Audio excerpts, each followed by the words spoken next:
When working with a young horse and preparing them for a drag, it is crucial to make sure that the rope can touch all aspects of their body. In this particular video, I am working with the rope and making sure that she is good with having it touch her ankles, her legs, and up under her tail. As you can see, she's pretty calm about it. It doesn't really bug her. And rolling into the next part of the video, I'm going to start making noise on the saddle.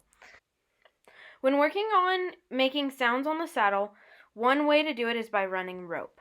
In this video, I'm bouncing it, moving it.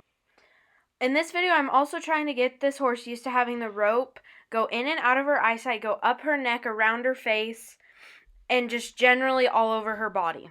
I make it go down where it goes in front of her legs, and then I'm also making her start moving around and getting used to sounds and stuff while running the rope.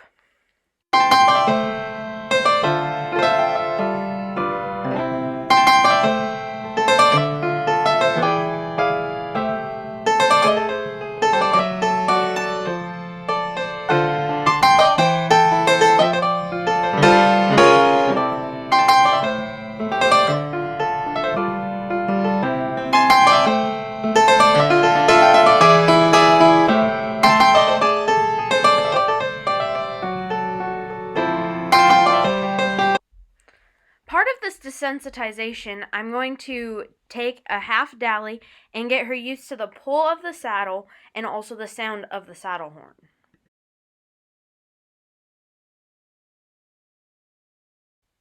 Once you have the horse desensitized to the rope making sounds and touching their body, you start dragging either a cone, log, or whatever's available. So you first want to set it up where it's on each side of the horse where they can get used to it dragging on their left eye, and then you'll see in this video I'm going to switch it and start dragging on the right side. Here I'm not expecting it to touch. I have a little ways back. I just want her used to having something behind her kind of coming at her. The next part is just starting to drag it like you were on. So I have it set up going across from the left side to the right, and I'm going to make big, large, square turns. This makes it where the rope starts touching the hind end and getting into the hind legs, but it does not wrap clear around her. As she gets more and more used to having the rope be behind her and switching eyes, you can start making the square smaller.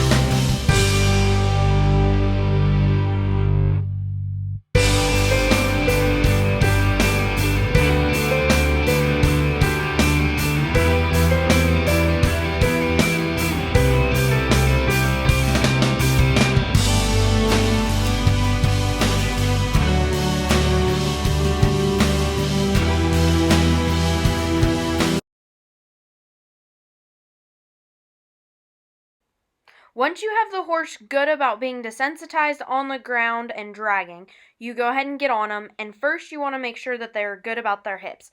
Ropes can get tangled, and it's always nice to have your horse ready and able to get out of a situation promptly.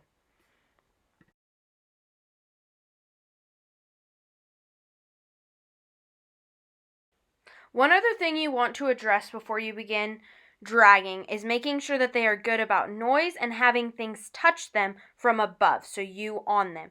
In this video, I'm using a flag to make noise. I'm touching all 4 feet, all down her legs, and making noise. I also make sure that she's good about it when I take off at a walk, trot, and I want to make sure, which this video kind of helps, is have just a little bit of lightness in the neck with the rein pressure. This helps with your rope management.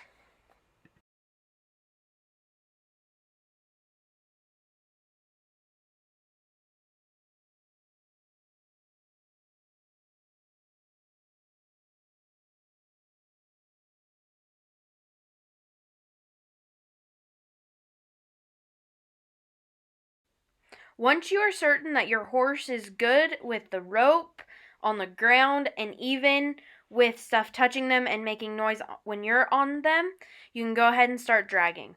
Here, I'm just dragging in a large square, about the same as I did on the ground. As she gets better, I'm going to make it a smaller one. And there are two ways that you can go about starting the drag. One is you can have somebody drag it and get them used to following it and then go in front of it and have the rope behind them, or you can just take it and start dragging. Essentially, this part you need to know your horse and know their limits.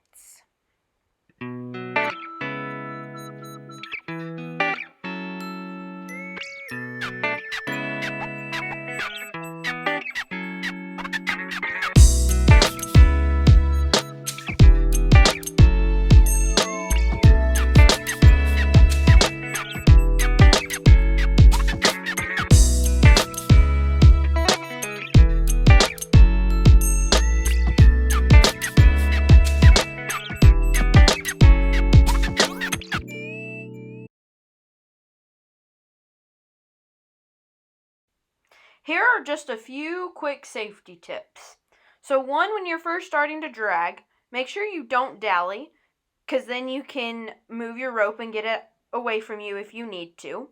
Second, you don't want to lay your coils on your saddle. Make sure you have your coils always in your left hand, and make sure your rope is not too close to their hind legs where it could hit them and spook them that way. And if things really go wrong, do not be afraid to chuck the rope and start over.